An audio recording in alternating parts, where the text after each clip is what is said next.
아까 말씀드렸다시피 일루리곤까지 다 복음을 전하고 바울 선생님께서 고린도에 돌아옵니다. 그리고 3개월 동안 고린도에 있으면서 고린도 교회를 이제 섬기면서 이제 로마에 편지를 씁니다. 근데 여러분들 로마에 편지를 쓰는데 로마는 이제 이미 그 이전에 로마의 교회가 세워졌습니다.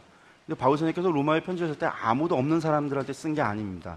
그러니까 교인들이 있는 교회에 편지를 쓸 뿐만 아니라 거기에는 누가 있었냐면 바울 선생님이 아는 사람이 그곳에 이미 있었습니다. 바울 선생님의 제자들도 이미 그곳에 있었습니다. 그러니까 로마 교회 구성원들에 대해서 여러분들이 좀 아셔야 되는데 로마 교회가 바울 선생님이 로마 교회에 편지를 쓰게 되는 이유는 로마 교회의 소식을 들었기 때문에 편지를 씁니다. 로마 교회에 이미 교회가 있다라는 걸 알고 있는 거고, 그렇기 때문에 자기는 로마를 선교를 하려고 한 것이 아니라 로마를 기점으로 서바나 땅끝을 설교하려고 했던 것이고, 그곳에는 이미 누구들이 가 있었냐면 로마는 당시에 이제 교회를 바울 선생님께서 개척했던 에베소나 마게도냐나 빌립보나 혹은 고린도나 그 지역들이 다 어떤 지역이냐면 아주 중요한 항구 도시였고 경제 중심 도시였고 로마하고 물류를 통하는 아주 중요한 교류가 있는 도시들이었습니다. 그러니까 그곳에 있었던 교회 성도들도 로마로 이주하거나 왕래하거나 그런 일들이 있었고, 글로디우스 황제 때에 유대인들을 추방했던 사건이 있습니다. 교회 로마에서 분쟁이 일어났기 때문에 유대인들 다 떠나라. 그때 떠났던 사람들 가운데 브리스길라와 아굴라는 어디 와서 정착했냐면 고린도에 와서 정착했고, 그곳에서 바울 선생님을 만났는데 그랬던 사람들처럼 떠났다가 그 정책이 끝났고 나서는 다시 돌아간 사람들도 있는데, 그들이 고린도에서 혹은 마게도냐에서 에베소서에서 이미 복음을 전해 듣고 갔던 사람도 있고, 바울 선생님이 내다보고 이미 에베소에서 사역할 때 에바브라를 보내서 골로새와 라오디게아 교회나 히아라폴리 그 지역에 있는 교회들을 이미 개척하게 하고 섬기게 했었던 제자를 보내서 그런 일을 했었던 것처럼 당신의 제자들을 이미 보냈다라는 겁니다. 그러니까 그곳에서 지속적으로 어떤 소식이 오냐면 로마 교회의 소식이 들려오는 겁니다. 그러니까 로마 교회의 소식이 들려오는데 로마 교회에 있었던 문제는 뭐냐면 글로디우스 황제 때 유대인들 다 보낼 때 유대인 기독교인들까지 다 오니까 유대인 기독교인들이 오순절 사건에 믿었던 사람들이 그곳에 돌아가서 믿고 했었던 사람들이 떠나가고 나니까 그때 그들을 영향으로 인해서 로마인들이 기독교인이 된 사람들이 있는데, 이 사람들이 가고 나니까 로마인 기독교인들, 이방인 기독교인들만 남아서 몇 년을 지나다 보니까 지멋대로 믿는 겁니다. 왜 이것이 그리스도를 믿는 것인지 그들의 우상을 섬기는 건지 구분간이 안 될 정도로 그렇게 믿는 겁니다. 그런데 이방인 그렇게 기독교인들의 로마 교회를 지키고 있었는데 글로디우스 황제의 그 칙령이 해제가 되고 나서 이 유대인 기독교인들이 돌아오고 나니까 이걸 보니까 이게 이상한 거라는 겁니다. 근데 유대인 기독교인들 가운데는 또 어떤 것들도 같이 딸려오냐면 율법주의자들도 따라오는 거고 바리새인 기독교인들도 따라오는 겁니다. 그러니까 그 사람들하고 부딪히는 거죠. 야, 이러면 안 된다, 할례 받아야 된다, 그런 얘기하는 사람도 있고, 또 혹은 이런 거 니들이 하는 것은 다 잘못된 거라고 책망하니까 이 사람들의 입장은 우리가 교회를 지키고 있었는데 이것들이 굴러온 돌이 우리를 밀어낸다고 자꾸 우리를 갖다가 지적하고 판단하고 하니까 그 둘 사이에 뭐가 일어날까요? 싸움이 일어나고 다툼이 일어난 겁니다. 근데 그 가운데 제3자의 세력이 사람들이 부류가 있는 거죠. 누구? 바울의 복음을 전해 들었던 사람들이 또 있는 겁니다. 그러니까 그 사람들을 통해서 그런 이야기들이 바울 선생님에게 전해져 온 겁니다. 그럼 그런 사람들이 누구냐? 여러분들이 로마서 맨 16장 끝에 보면 바울 선생님이 문안하는 사람들이 있습니다. 인사를 하면서 너희는 그리스도 예수 안에서 나의 동역자들인 브리스길라와 아굴라에게 문안하라 하면서 약 엄청나게 많은 사람, 몇십 명의 사람들의 이름을 쭉 댑니다. 이 사람들은 다 로마에 있는 사람들이거든요. 그러니까 로마 교회에 편지를 쓰면서 로마에 있는 사람들한테 문안하는데 바울 선생님이 이 사람들 어떻게 알아서? 바울 선생님이 로마에 가본 적도 없는데, 이 사람들은 누구냐면 바울 선생님과 아는 사람. 어떻게 아는 사람들? 이제 이것들을 학자들이 연구해 봤더니 이 사람들이 고린도와 마게도냐, 에베소나 이곳에 아시아 지역에 있었던 사람들이 갔었던. 그러니까 어떻게 말하면 바울의 선교단, 바울의 제자들, 그런 사람들이 그곳에 갔었던. 그래서 그곳에서 이미 로마 교회를 섬기고 있었던 사람들. 그래서 그 사람들을 통해서 전한 거죠. 그러니까 로마 교회를 아무도 연고도 없고 모르는 사람에게 준 게 아니라 이 로마서를 일단 누구 손에 들려진 거냐면 이 사람들에게 전해줬고 이 사람들이 그 로마표 가지고 로마 교회에서 읽은 거, 그렇게 되어지는 겁니다. 그러니까 로마 교회가 그런 문제가 있었구나. 그래서 실제적인 그런 문제가 전해져 왔구나. 그리고 그 사람들이 누구에 대해서 이야기할까요? 바울 선생님에 대해서도 얘기하시고 하니까 바울 선생님께서 당신께서는 로마 교회는 이미 교회가 있고 그리고 그들에 의해서 또 선교가 이루어지니까 자기는 서바나를 가겠다고 해서 전적에서 나를 도와달라고 하는 도움을 요청하는 것과 함께 나는 이런 사람이다라고 자신을 소개하는 것, 그리고 또 무엇, 그들이 가지고 있었던 문제를 해결하기 위해서 문제가 이러이러한 부분이라고 설명하는 부분이 로마서에 기록되어져 있는 내용들이라고 여러분들 보시면 되는데, 그 내용은 갈라디아서하고 유사합니다. 우리 저희가 갈라서 볼 때 같은 내용의 평행 내용들이 있다라고 하는 것, 본문이 아니라 같은 내용들이 있다라는 걸, 이렇게 논리를 따라가는 것들을 보았습니다. 그래서 그런 것들 여러분들 기억하셨으면 좋겠고요. 내용들을 쭉 보시면 되는데, 그래서 로마서는 1장부터 16장까지 되어져 있습니다. 16장까지 있어서 1장부터 8장까지는 하나님의 구원의 방법이 무엇인가 해서 이신칭인데, 이거는 이신칭의를 얘기하는 건 아닙니다. 우리가 바울 신학하면 로마서 얘기하고 로마서 얘기하면 이신칭의 하는데, 다시 이야기합니다. 이신칭의는 바울 선생님이 하신 얘기가 아니라 루터가 한 얘기입니다. 이신칭의 이꼬르 루터 하십시오. 바울 선생님은 바울 선생님이 그 이신칭의 얘기하려고 이 얘기한 게 아니라니까요. 이 얘기 앞에 나오는 이야기는 로마 교회가 가지고 있었던 그 문제를 해결하기 위해서, 어떤 문제? 유대인과 이방인 기독교인들 가운데 있어지는 다툼, 그것 때문에 쓴 겁니다. 우리가 그렇게 생각하시고 이따 보겠습니다. 시간은 없지만 그렇게 보시고요.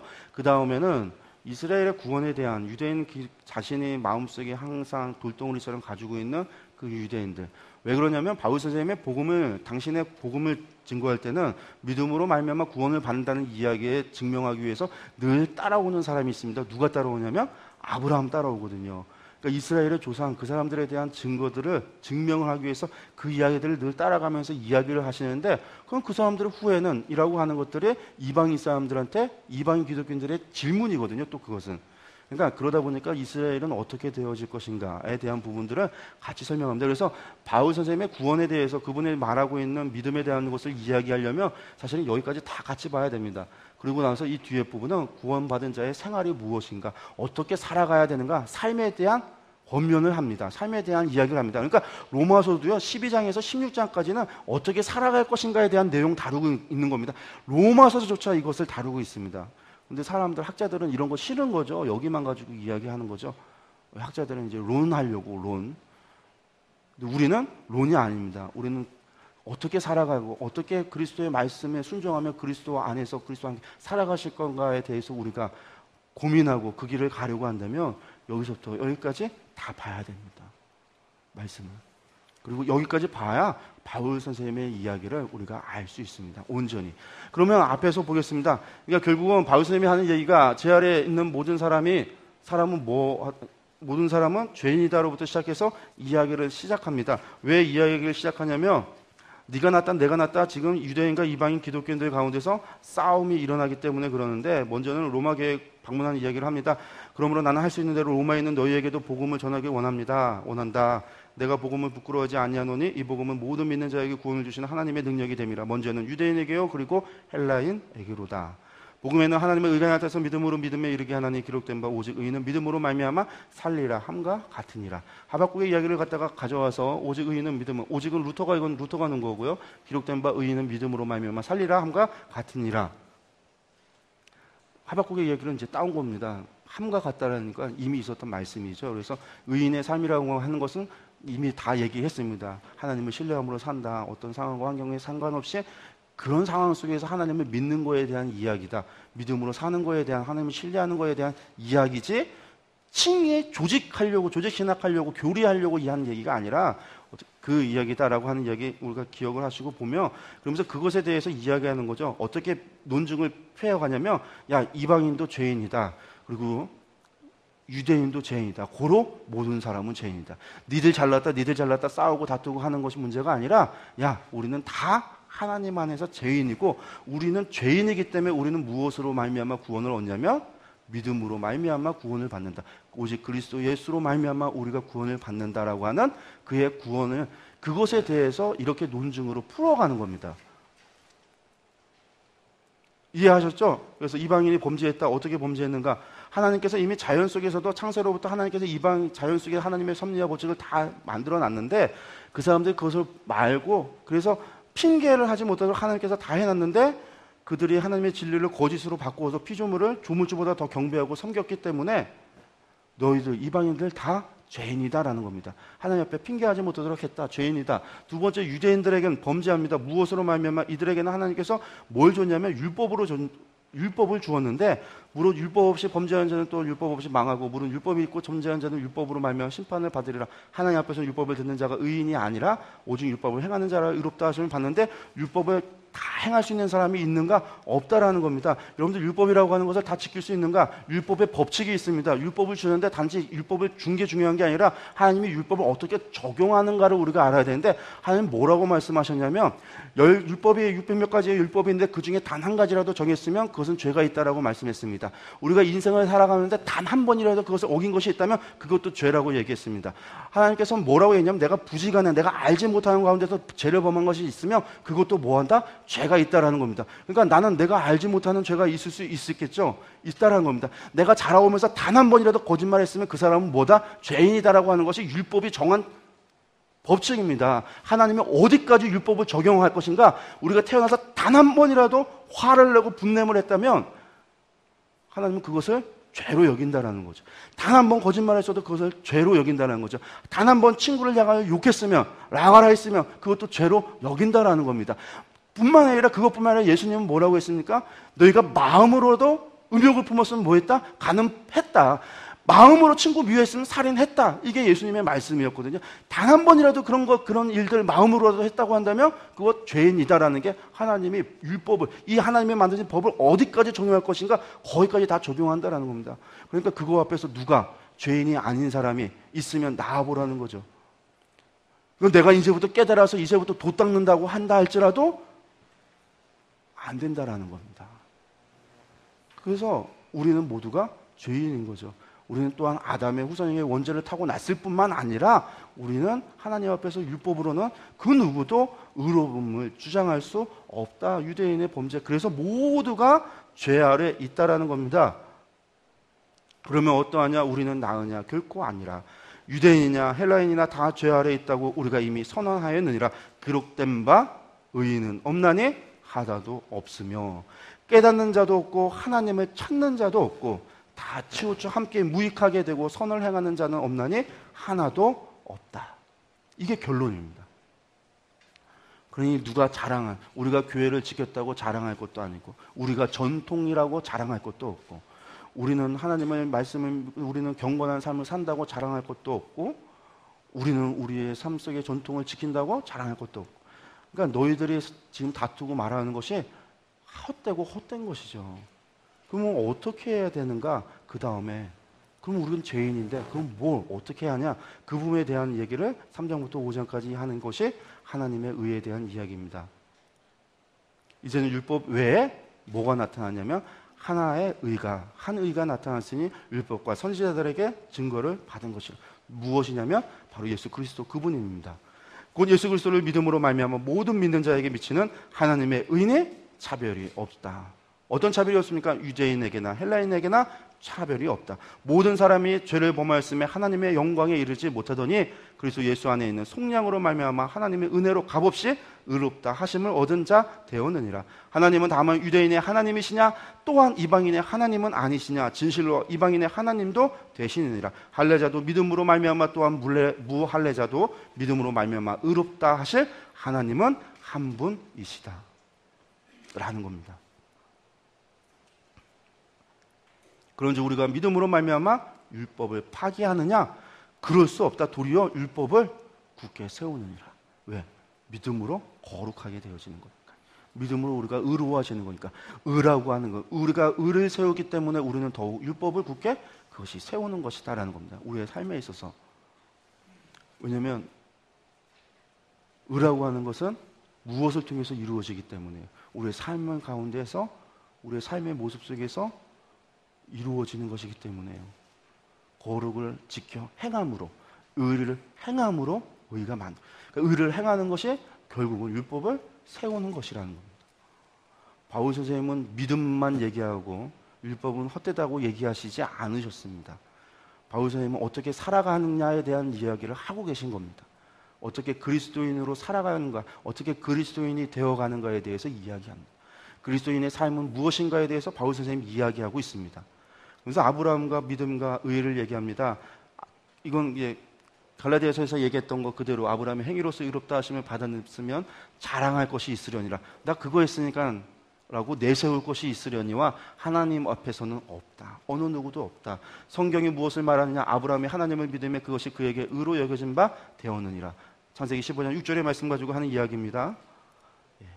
그래서 의롭다 하심 받은 자의 삶은 무엇이냐? 우리가 아직 연약할 때의 기약대로 그리스도께서 경건하지 않은 자를 위하여 죽으셨도다. 의인을 위하여 죽은 자가 쉽지 않고 선인을 위하여 용감히 죽는 자가 혹 있거니와 우리가 아직 죄인 되었을 때 그리스도께서 우리를 위하여 죽으심으로 하나님께서 우리에게 대한 자기의 사랑을 확증하셨다. 그러면 이제 우리가 그의 피로 말미암아 의롭다 하심을 받았으니 더욱 그로 말미암아 진노하심에서 구원을 받을 것이다. 그리스도로 말미암아 우리가 구원을 받는 겁니다.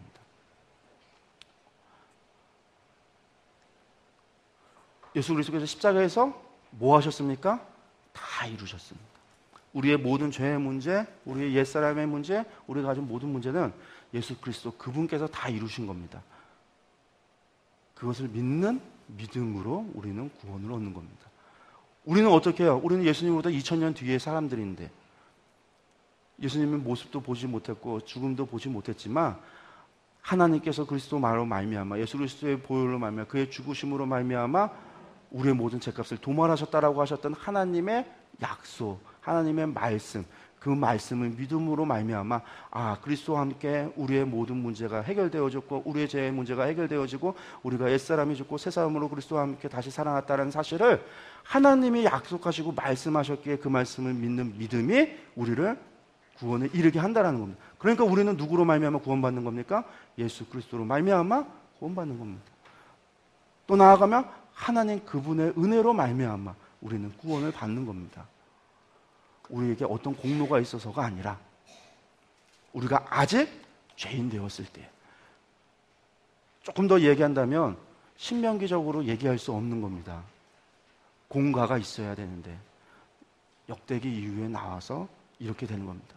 우리가 아직 죄인 됐을 때 하나님의 은혜가 크기 때문에 우리의 죄보다 우리의 죄를 덮을 정도로 하나님의 은혜가 크기 때문에 그래서 에스라가 무슨 고백을 합니까? 우리가 우리의 죄대로 한다면 우리 다 죽어 없어져야 되는데 하나님이 우리를 이만큼이나 살려내시고 이만큼이나 남겨주셔서 우리로 하여금 이렇게 하셨다. 이게 하나님의 은혜다는 게 에스라의 고백이거든요. 처음 듣는 것처럼 저를 보시면 당황스럽습니다. 에스라를 한번 보시면 거기에 나오는 이야기입니다. 그래서 나오는 얘기가 아담으로 말미암아 죄가 우리 가운데 들어왔다며 예수 그리스도 그분을 한 분을 통해서 우리가 구원을 얻게 되어졌다. 어떻게? 하나님이 그 일을 그러니까 아브라함이 하나님을 믿음으로 구원을 받으나 우리가 하나님을 믿음으로 구원을 받으나 아브라함도 예수 그리스도로 말미암아 구원을 받는 죄사함을 받는 거고 우리도 그리스도로 말미암아 죄사함을 받을 것이고 우리의 이후에 태어나는 일도 누구를 통하여 죄사함을 받냐면 예수 그리스도를 통하여 죄사함을 받는 겁니다. 하나님께서 그렇게 하시는 겁니다. 그게 하나님의 은혜입니다.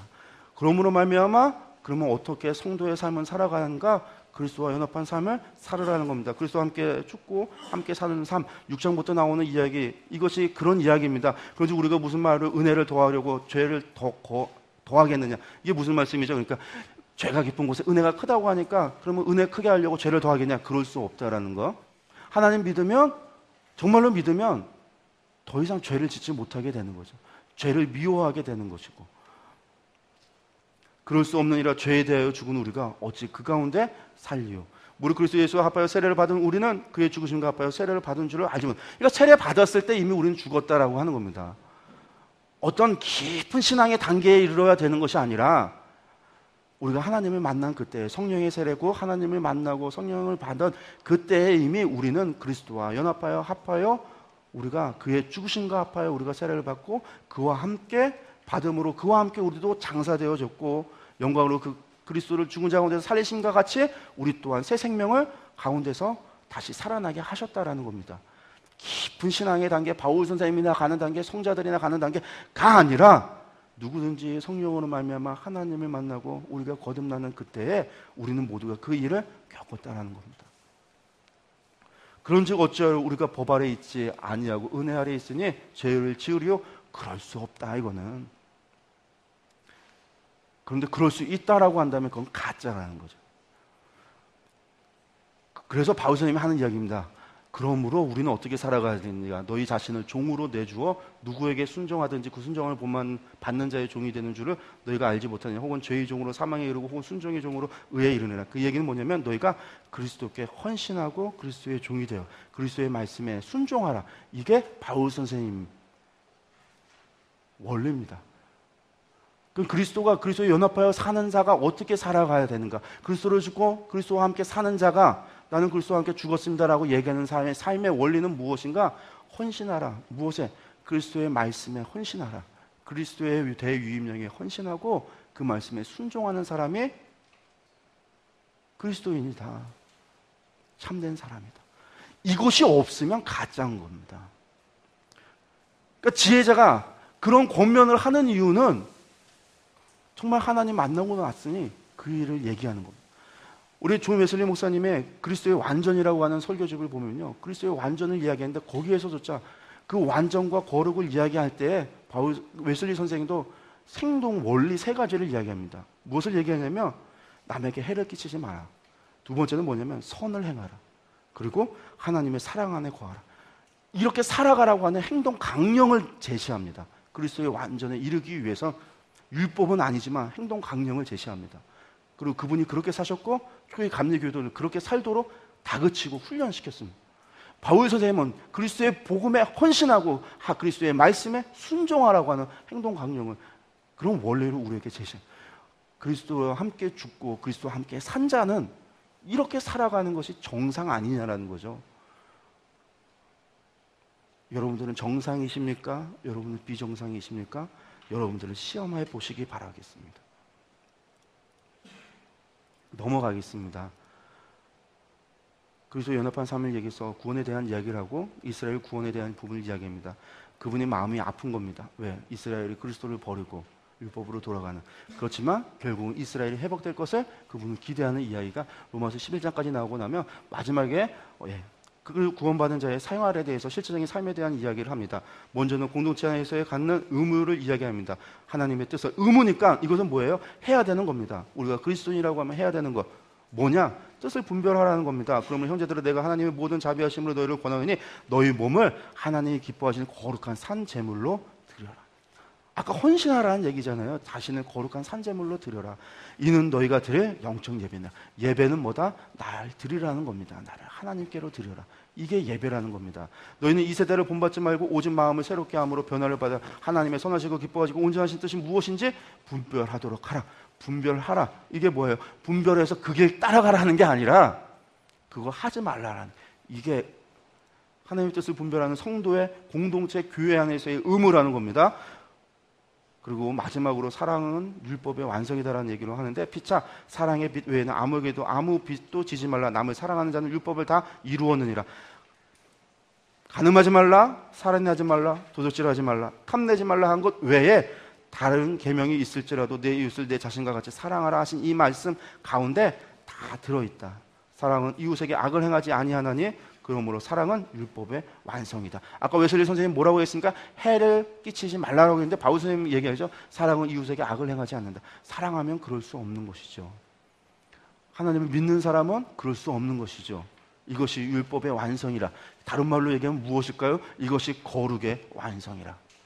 율법의 완성은 거룩의 완성입니다. 이것은 의의 완성입니다. 바울 선생님의 이야기, 말씀입니다. 우리가 그것을 기억하셨으면 좋겠습니다. 화평의 일과 덕을 세우는 것들 다 실전적인 것들입니다. 권면하는 게 무엇인지 살펴보시고 로마 방문과 계획과 문화 인사를 마지막으로 하는데 로마 방문 계획을 이야기합니다. 그러면 내가 가려 하던 것이 여러 번 맡겼더니 이제는 이 지방에 일할 곳이 없어. 지방에 더 이상 일할 곳이 없고 또 여러 해 전부터 어디든지 서바나로 갈 때에 너에게 가기를 바라. 할 일이 없는데 바울 선생님이 여기서 있으면 그것은 당신이 달려갈 길 다 가는 게 아니죠. 하나님 앞에 태업하는 거죠. 그렇기 때문에 이분은 실수 없으신 분이기 때문에 여기가 아니라 새로운 곳으로 가야 됩니다. 그러니까 로마의 연금 사태가 끝났을 때 서바나 갔을까요? 안 갔을까요? 갔겠죠. 이분의 성정상 안 가면 하나님 앞에 태업하는 거니까. 이는 지나가는 길에 너희를 먼저 보고 먼저 너희와 사귐이 얼마나 기쁨을 가진 후에 너희가 그리로 보내주기를 바랍니다라고 하는 계획과 도움을 요청하면서 이제 안부 묻는 이야기들이 나옵니다. 여기 나오는 이름들은 다 바울 선생님의 관련이 있는 사람들에 대한 안부를 묻습니다. 이렇게 로마서를 쓰고 바울 선생님이 연보를 가지고 어디로 갑니까? 예루살렘으로 돌아갑니다. 그 길 위에 바울 선생님도 생각했습니다. 다시는 이 예루살렘에 오지 못한다라는 것.